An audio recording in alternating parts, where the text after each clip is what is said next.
सारी दुनिया प्यारी पर तू है सबसे प्यारा, सारी दुनिया प्यारी पर तू है सबसे प्यारा, तेरे लिए जीना क्या मरना भी गवारा। दोस्तों आज हम इस वीडियो में डिस्कस करने जा रहे हैं मैथ का सही फार्मूला को, तो वीडियो को लास्ट तक जरूर देखिए। यदि चैनल पर पहली बार आए हैं तो इस चैनल को लाइक, सब्सक्राइब और शेयर जरूर कर दीजिएगा। तो चलिए देर न करते हुए इस वीडियो को करते हैं स्टार्ट, और आप लोग लास्ट तक देखिए, कॉपी पेन लेके बैठिए, सारा का सारा फार्मूला इस वीडियो में आज डिस्कस करेंगे। तो चलिए, पहला चैप्टर है वास्तविक संख्या। वास्तविक संख्या में पहला फार्मूला HCF ए और बी दो संख्या है, वास्तविक संख्या ए और बी दो वास्तविक संख्या है, जिसका HCF और LCM गुने LCM बराबर होता है दो संख्याओं का गुणनफल। यदि दो संख्या दिया गया है और उसका LCM और HCF दिया गया है, मतलब दो संख्याओं का HCF और LCM दोनों का गुणनफल जो होता है वो दो संख्याओं के गुणनफल के योग के बराबर होता है। दूसरा फार्मूला है HCF बराबर दो संख्याओं का गुणनफल। ए और बी दो संख्या है तो दोनों संख्याओं का गुणनफल और बटा कुंची LCM होता है। अगर आप HCF निकालना चाहते हैं तब, और LCM निकालना चाहते हैं तो ए गुने बी और बटे HCF, यही दो संख्या का ए और बी का LCM अगर निकालना चाहते हैं तो दोनों संख्याओं का गुणनफल यहाँ पर गुणनफल, और उसको HCF से क्या कर देना है, भाग दे देना है। जितना HCF होगा वही दोनों संख्या का। फिर अगर मान लीजिए दो संख्याओं का LCM और HCF, कोई बात नहीं है, LCM और HCF दिया गया हो और उस दोनों संख्या में से एक संख्या दिया गया हो, तब दूसरी संख्या ज्ञात करने के लिए यहाँ पर पहली संख्या के लिए ए मानते हैं, दूसरी संख्या को हम लोग बी मानते हैं। तो हमको ए मानना है, ए का मान निकालना है, इसका मतलब पहली संख्या निकालना है। तो पहली संख्या निकालना है, और हमारे पास क्वेश्चन में दिया गया है LCM और HCF और दो संख्याओं में से एक संख्या दिया गया है। तो पहली संख्या अगर निकालना है तो दोनों संख्या LCM गुने LCM और HCF को गुना करके और दूसरी संख्या से भाग दे देंगे तो पहली संख्या निकल के आ जाएगा। और वही बात है 5वां नंबर में, अगर दूसरी संख्या निकालना है और पहली संख्या दिया गया है और उसका LCM और HCF दिया गया है तो LCM गुने HCF और बट्टा कुंची ए। मान लीजिए अगर आपके पास 3 और 2 संख्या है, ठीक, इसको ए बराबर 3 मान लीजिए और बी बराबर मान लीजिए 2 है। अगर आपको LCM अगर निकालना है, इसका LCM अगर निकालेंगे तो 6, और HCF अगर निकालते हैं तो HCF हो जाएगा इसका 1, ठीक।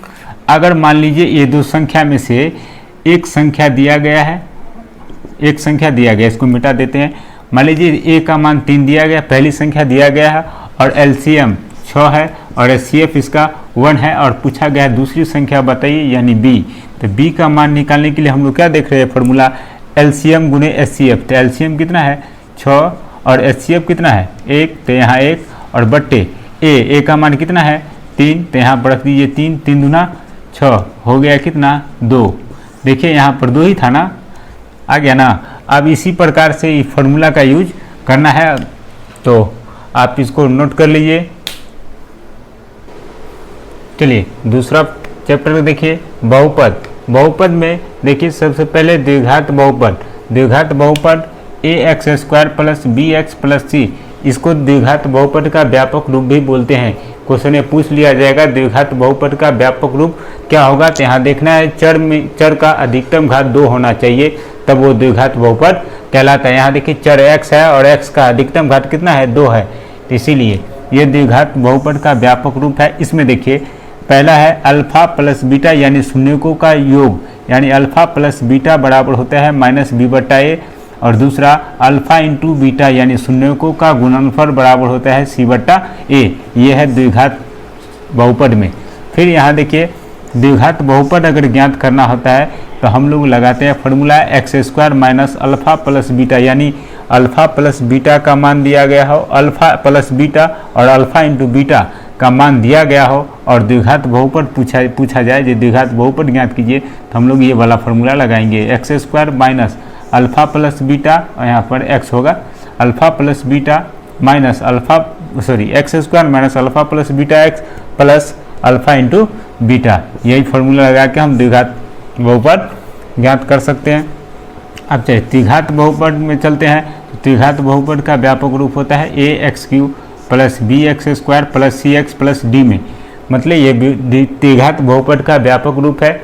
और इसको हम लोग, इसमें होता है 3 गो, मतलब अधिकतम घात 3 है, तो इसका 3 गो शून्यक निकलेगा। त्रिघात बहुपद का कितना शून्यक होता है 3, और द्विघात बहुपद का 2। तो पहला है शून्यकों का, देखिए अल्फा, एगो शून्यक इसका अल्फा होता है, एगो बीटा, एगो गामा। तो यहाँ alpha plus beta plus gamma यानी शून्यकों का योग, त्रिघात बहुपद के शून्यकों का योग बराबर होता है माइनस बी बटा ए, और 2 करके यहाँ देखिए alpha beta plus beta alpha plus alpha gamma, gamma alpha, यानी 2 करके शून्यकों का गुणनफलों का योग ज्ञात करना है। तो हम लिखेंगे सी बट्टा ए। अगर शून्यकों का गुणनफल अगर ज्ञात करना है त्रिघात बहुपद के, तो alpha into beta into gamma बराबर माइनस डी बट्टा, ये त्रिघात बहुपद के लिए है। और त्रिघात बहुपद का अंतिम, अगर आपसे पूछा जाए, जैसे ये द्विघात बहुपद ज्ञात करने के लिए पूछा गया है, तो इसी प्रकार से अगर त्रिघात बहुपद पूछ लिया जाए, जो त्रिघात बहुपद ज्ञात कीजिए, तब हम लोग लगाएंगे formula x cube minus alpha शून्यकों का योग इंटू एक्स स्क्वायर प्लस 2 करके शून्यकों का गुणनफल इंटू एक्स प्लस शून्यकों का गुणनफल, यानी alpha into beta into gamma. तो आप इसको नोट कर सकते हैं। चलिए अगला चैप्टर देखिए, 2 चर वाले रैखिक समीकरण।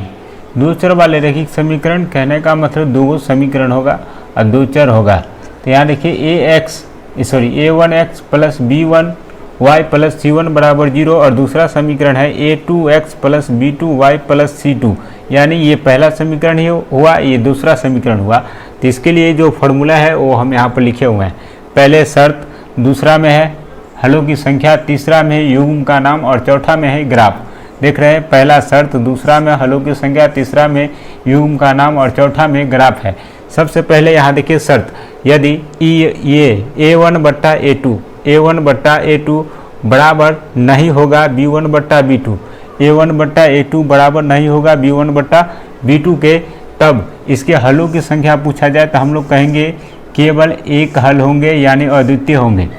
अगला, इसका युग्म कैसा है तो कहेंगे अविरोधी है। और ग्राफ कैसा होता है इसका, तो इसका ग्राफ होता है प्रतिच्छेदी, यानी एक दूसरे को क्या कर देगा, काटेगा।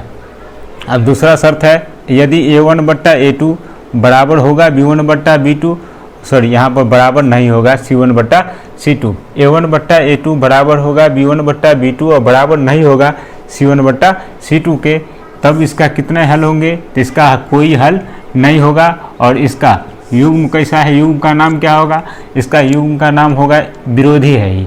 और ये इसका ग्राफ कैसा होगा, तो इसका ग्राफ होगा समांतर।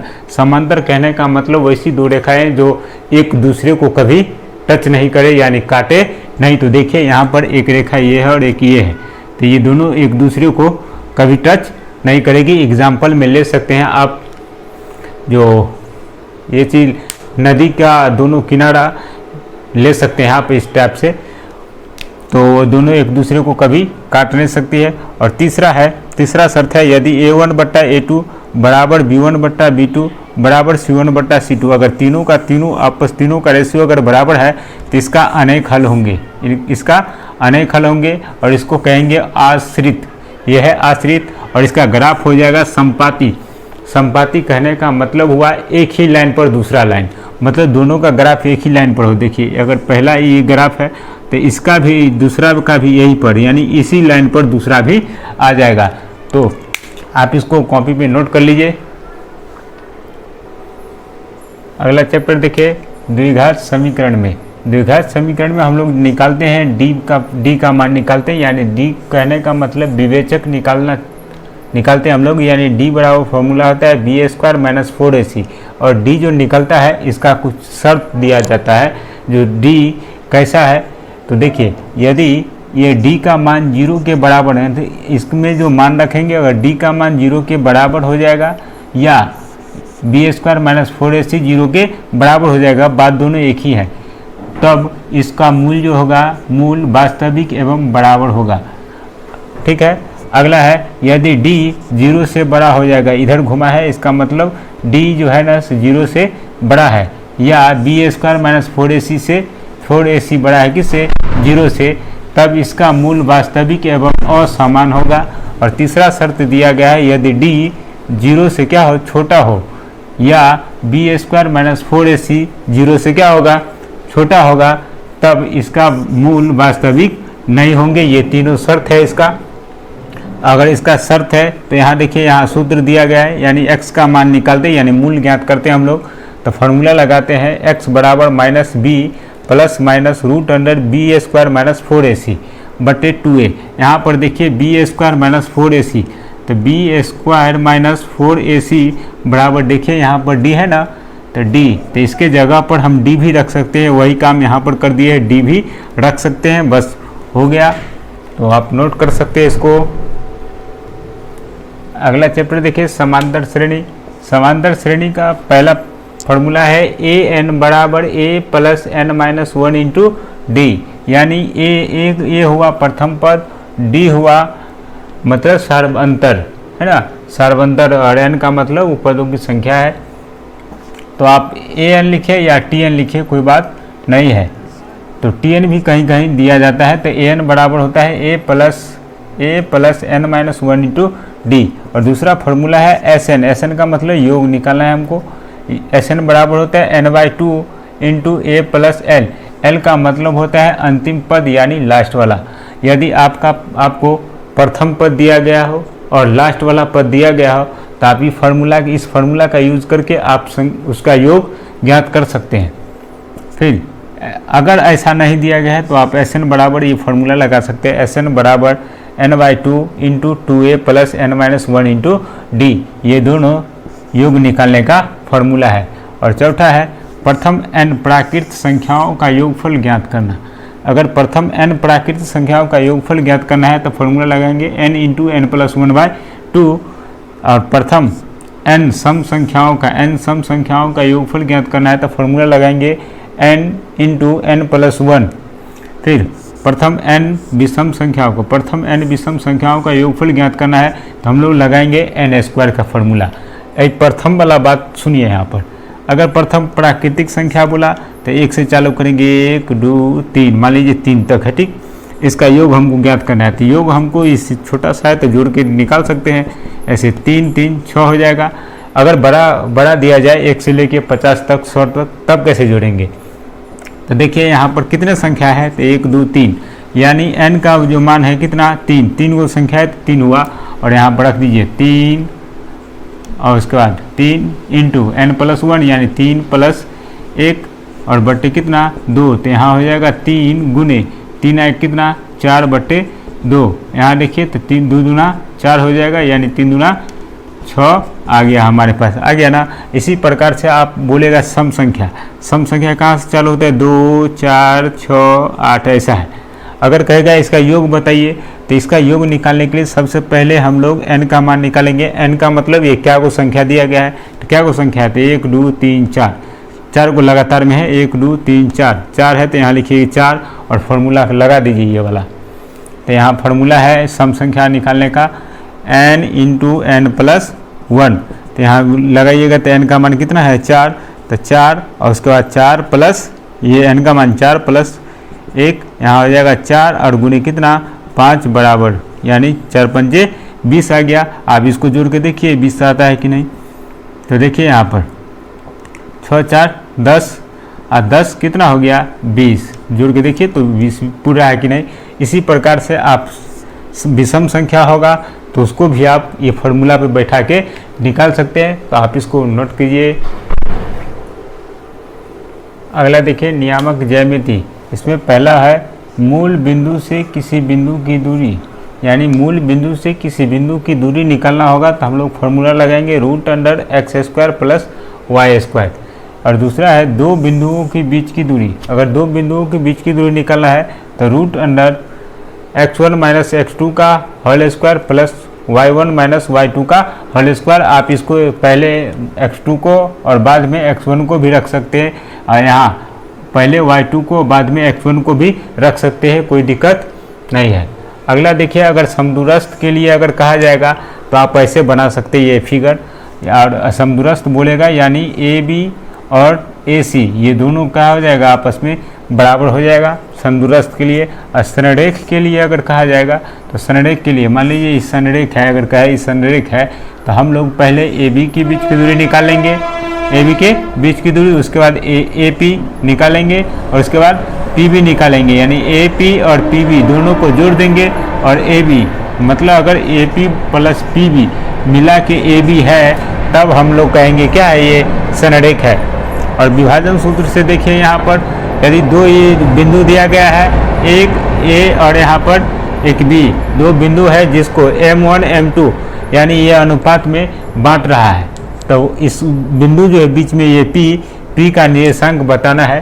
तो p का निर्देशांक ज्ञात करने के लिए हम लोग फॉर्मूला जानते हैं m1 into x2 plus m2 into x1 बट्टे m1 प्लस m2, फिर कॉमा लगा है यहाँ पर, कॉमा ध्यान से, फिर m1 y2 plus m2 y1 बट्टे m1 प्लस m2, ये फार्मूला है।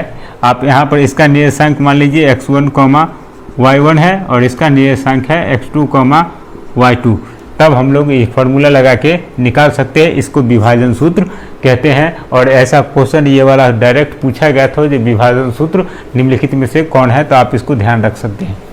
चलिए अगला है, जो दो बिंदुओं को मिलाने वाले रेखाखंड का मध्य बिंदु का निर्देशांक, दो बिंदु है उसके मध्य बिंदु मतलब दो बिंदुओं को मिलाने वाले रेखाखंड जो है ना उसका मध्य बिंदु ज्ञात करना होगा, तो हम लोग ये फॉर्मूला लगाएंगे, यानी x1 प्लस x2 मतलब x1 प्लस x2 और 2 से भाग दे देंगे, कॉमा, फिर y1 प्लस y2 बट्टे 2 करके हम इसका निर्देशांक निकाल सकते हैं। तो नोट कीजिए। अगला फार्मूला देखिए 7वां नंबर का, एक त्रिभुज है, ये त्रिभुज में ए का निर्देशांक दिया गया है x1 y1 और दूसरा बी का निर्देशांक दिया गया है x2 y2 और सी बिंदु सी का निर्देशांक दिया गया है x3 y3।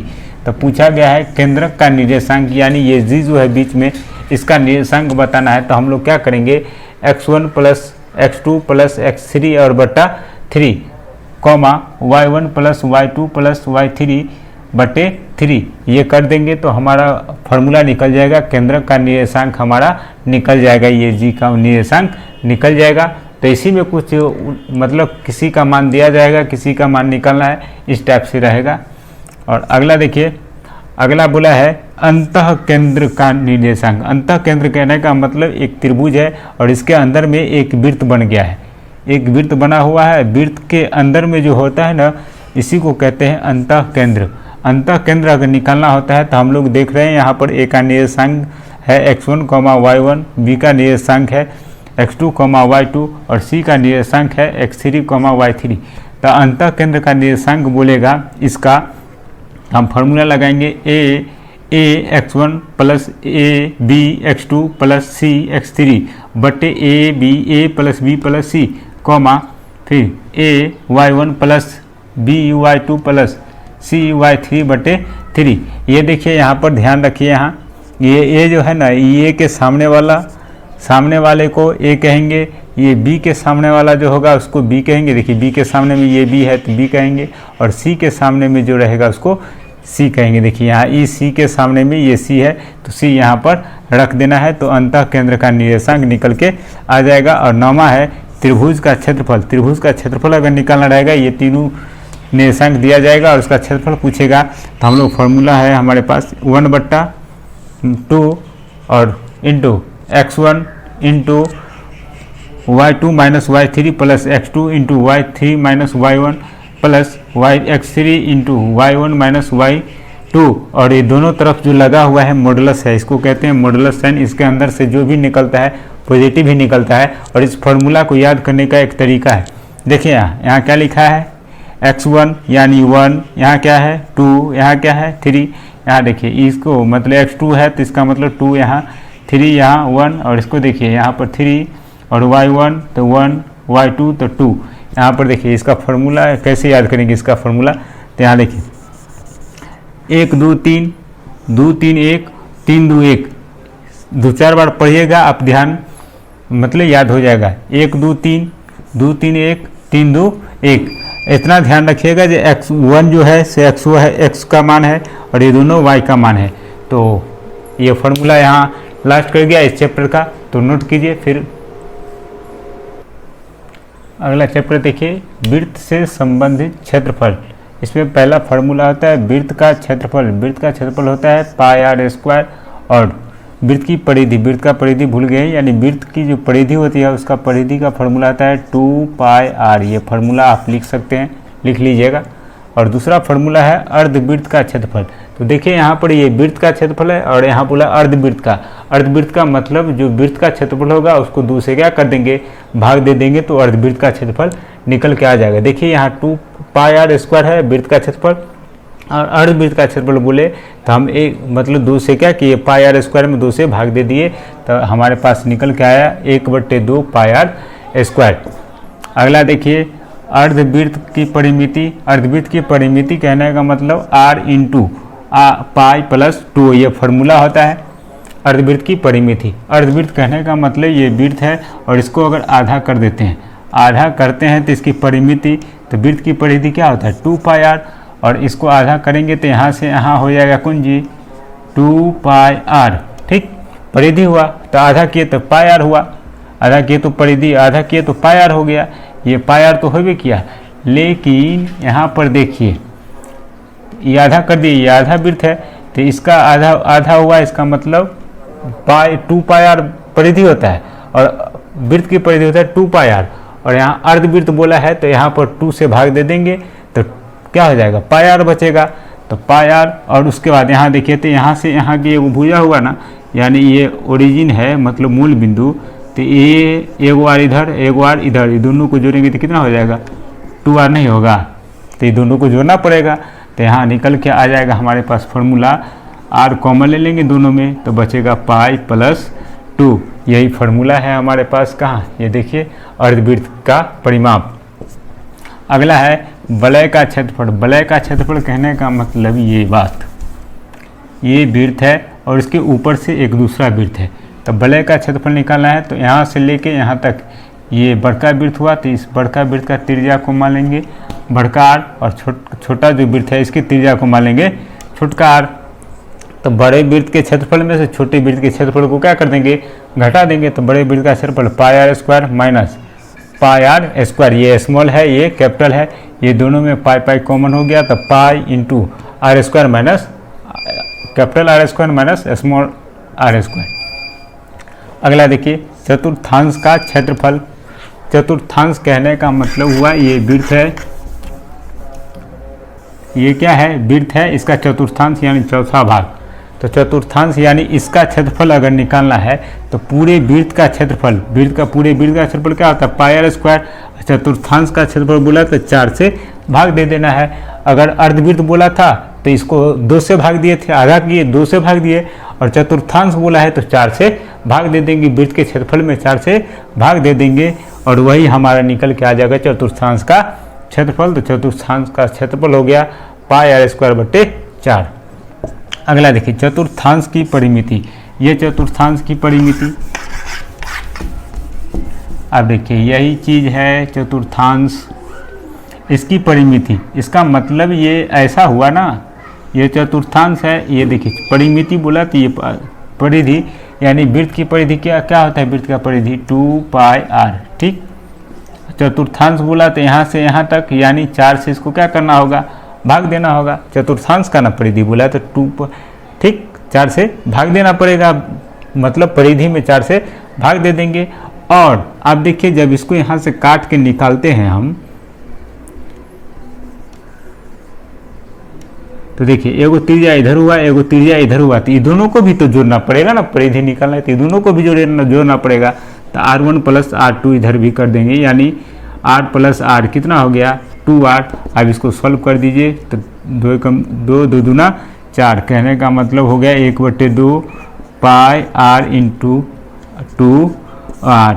ऐसा फार्मूला हो गया। तो देखिए यहाँ पर वही बात है, ये 1/2 हम बाहर कर दिए, कोई दिक्कत नहीं, यहाँ भी रहेगा तो कोई दिक्कत नहीं है। अगला देखिए त्रिज्या खंड का क्षेत्रफल।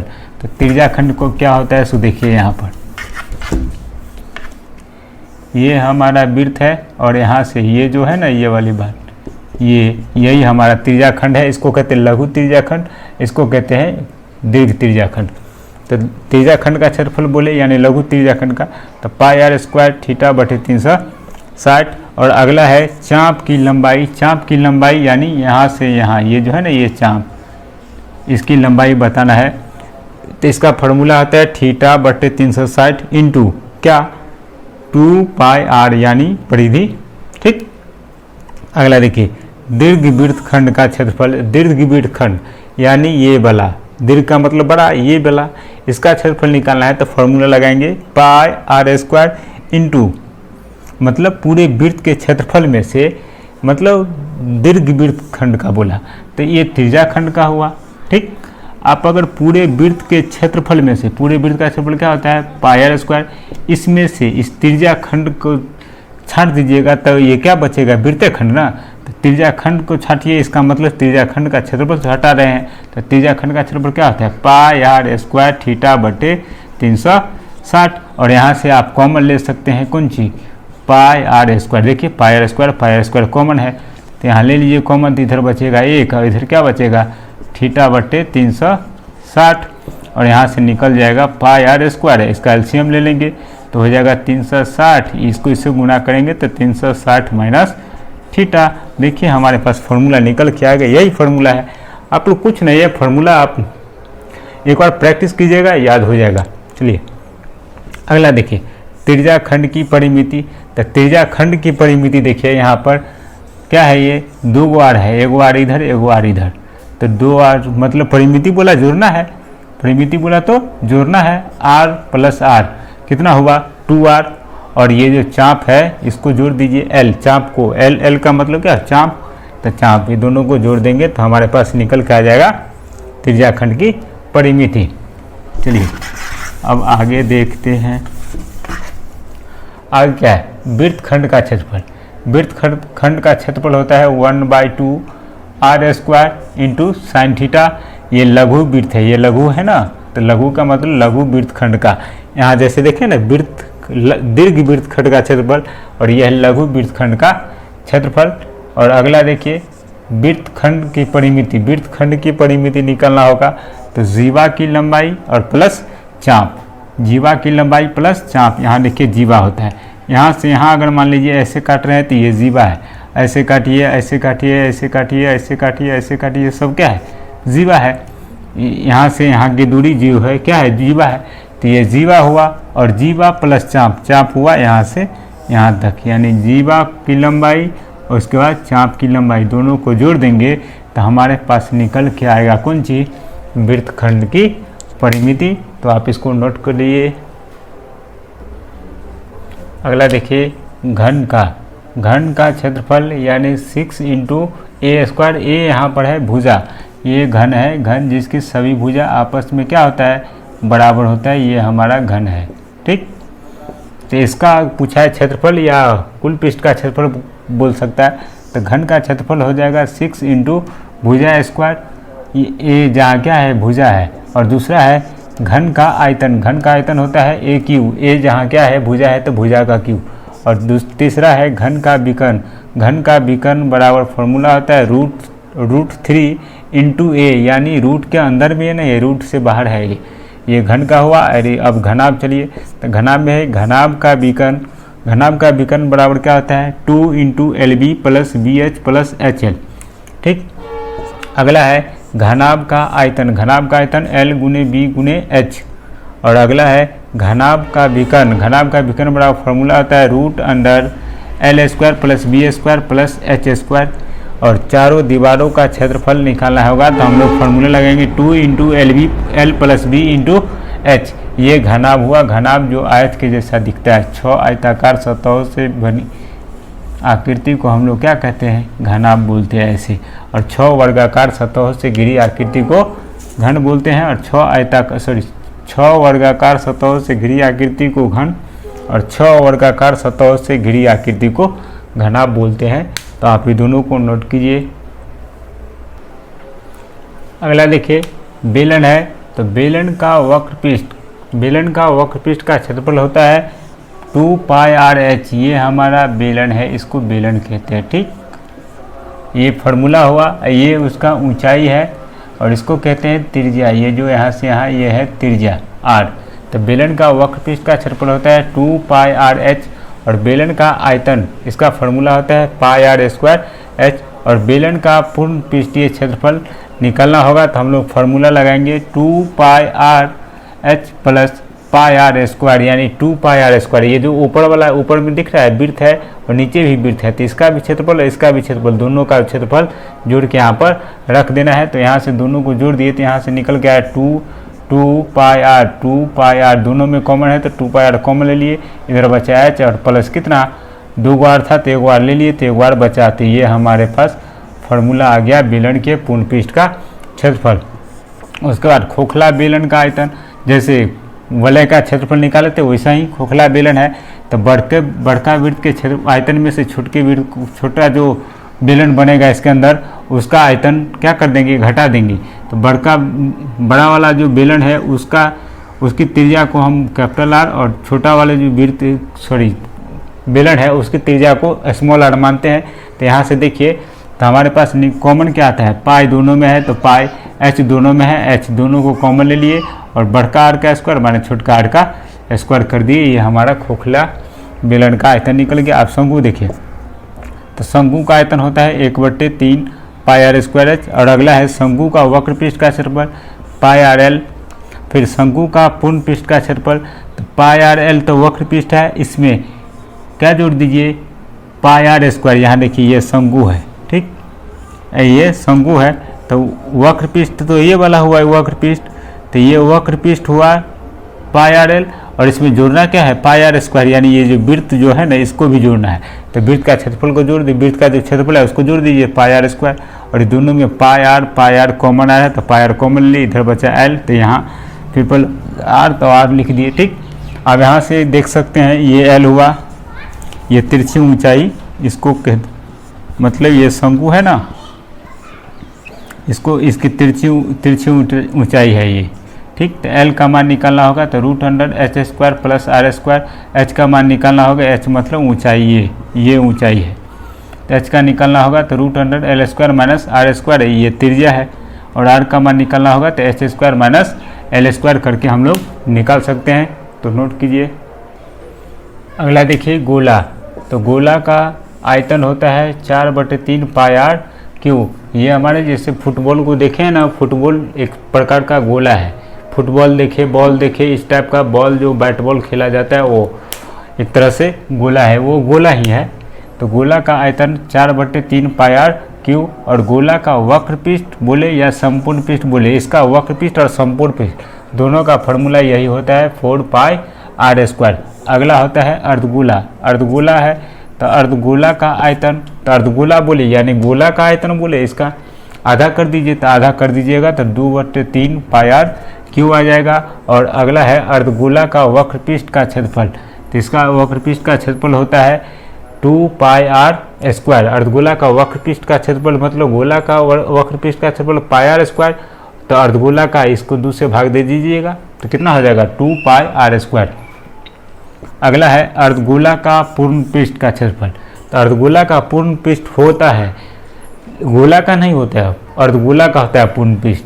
तो अर्धगोला का पूर्ण पृष्ठ यानी अर्धगोला का पूर्ण पृष्ठ में क्या करेंगे हम, अर्धगोला का वक्र पृष्ठ रहेगा और उसमें एगो वृत्त का क्षेत्रफल क्या कर देते हैं, जोड़ देते हैं। तो जोड़ देंगे तो 3 पाई आर स्क्वायर हो गया, यानी अर्धगोला का वक्र पृष्ठ का क्षेत्रफल होगा 3 पाई आर स्क्वायर। और एक बहुत ही इम्पोर्टेंट फार्मूला है ये, देखिए ये छिन्नक है।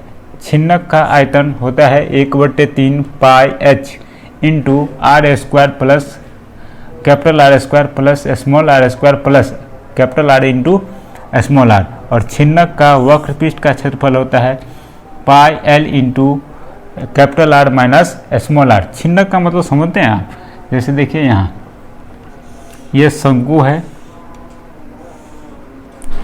ये शंकु है और इसको हम यहाँ से काट दिए, यहाँ से हम काट दिए तो कुछ इस प्रकार का फेस हमारे पास मतलब निकल के आया, ये ऐसा बन गया। ठीक, ज़रा गौर से देखिएगा, जगह नहीं रहने के कारण ऐसा थोड़ा बना हुआ है। ठीक, इस प्रकार का बनेगा ना, देख रहे हैं ना। इसको काटे तो ये ऊपर वाला भाग, ये नीचे वाला भाग, इस टाइप से जो बना है, ये इसी को हम लोग क्या कहते हैं, छिन्नक कहते हैं। तो देखिए यहाँ पर ज़रा गौर से देखिए तो यहाँ पर ये त्रिज्या है ना, तो ये बड़ा वाला है, बड़ा वाला भाग है, तो इसको बड़का त्रिज्या को, इसको कैपिटल आर मान लेते हैं इसकी त्रिज्या को, और ऊपर में छोटा त्रिज्या इसको, इसकी त्रिज्या को स्मॉल आर मान लेते हैं। और यहाँ से यहाँ इसकी क्या है, ऊंचाई है, तो ऊंचाई मान लिए। और ये तो जानते हैं आप लोग, ये क्या है, एल है, यानी तिरछी ऊंचाई है, तिर्यक ऊंचाई है। ठीक, तो आप यहाँ से फार्मूला को, जितना फार्मूला था हमने आप लोगों को दे दिया। कुछ एक आध चैप्टर और बचा हुआ है, वो बहुत इजी है, माध्यम माध्यिका बहुलक इस टाइप का ये सब का फार्मूला बचा हुआ है। तब तक आप इसका प्रैक्टिस कीजिए, और वो सब बहुत आसान फार्मूला है, बस थोड़ा है, कुछ ही होगा, 10-15 क्वेश्चन, 10-15 फार्मूला होगा। तो आप लोग इसको जितना भी मिला है आप उसका प्रैक्टिस कीजिए, और उसके बाद फिर से हम आएंगे तो आप प्रत्येक चैप्टर का ऑब्जेक्टिव लेके आएंगे। ठीक, तो इस वीडियो में यहीं तक, तब तक के लिए बाय।